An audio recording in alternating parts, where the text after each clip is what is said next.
2024-এর শেষ সূর্যাস্ত আজ কুয়াকাটা সমুদ্র সৈকতে কতটা মানুষ ভিড় করলেন, কি অবস্থা সেখানে, পর্যটকরা কি বলছেন, বিস্তারিত নিয়ে এই মুহূর্তে আমার সাথে সরাসরি সেখান থেকে যুক্ত হয়েছেন সহকর্মী ফরিদ উদ্দিন।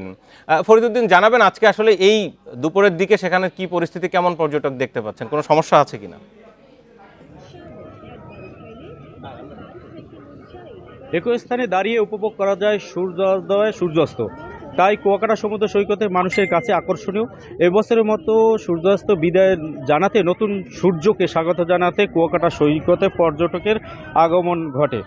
গতকাল বিকেল থেকেই সৈকতে এ সকল পর্যটকের আগমন ঘটে, তবে বিগত বছরগুলোর তুলনায় এবছর আশানুরূপ পর্যটক আগমন ঘটেনি জানিয়েছেন পর্যটক সংশ্লিষ্ট ব্যবসায়ীরা। আমি এখন দাঁড়িয়ে আছি কুয়াকাটা সৈকতের জিরো পয়েন্টের, এখন দুপুরবেলা। এই জন্য অধিকাংশই পর্যটক হোটেল মোটেলে অবস্থান করেছেন, তবে বিকেল হওয়ার সাথে সাথেই সৈকতে পর্যটক সংখ্যা আরও বাড়বে। এখন যারা পর্যটক রয়েছেন তারা কিন্তু সমুদ্রের নোনা জলে গা ভাসিয়ে আনন্দ উন্মোদনায় মেতেছেন। অনেকেই বেঞ্চিতে বসে প্রাকৃতিক সৌন্দর্য উপভোগ করেছেন, অনেকেই প্রিয়জনদের হাত ধরে এক প্রান্ত থেকে অন্য প্রান্তে ঘুরে বেড়াচ্ছেন, অনেকেই পরিবার ও প্রিয়জনদের সাথে সেলফি তুলে সামাজিক যোগাযোগ মাধ্যমে ছড়িয়ে দিচ্ছেন। মোট কথা কুয়াকাটা সৈকত জুড়ে এখন উৎসবের আমেজ চলছে। আমি আপনাকে আরেকটি বিষয় জানিয়ে রাখি, এখানে আমার সাথে কথা হয়েছে হোটেল মোটেল অ্যাসোসিয়েশন কর্তৃপক্ষের সাথে। তারা যেটা জানিয়েছেন, সাপ্তাহিক ছুটি না থাকায় এবং মঙ্গলবার হওয়াতে গত বছর তুলনায় এবছর পর্যটক সংখ্যা অনেক কম। এখন পর্যন্ত আমাদের হোটেল মোটেল যা বুকিং রয়েছে তারা জানিয়েছেন 60 থেকে 70 হোটেল বুকিং রয়েছে। এবছর পর্যটক সংশ্লিষ্ট ব্যবসায়ীদের নিয়ে পর্যবেক্ষণের জন্য মনিটরিং সেল গঠন করা হয়েছে।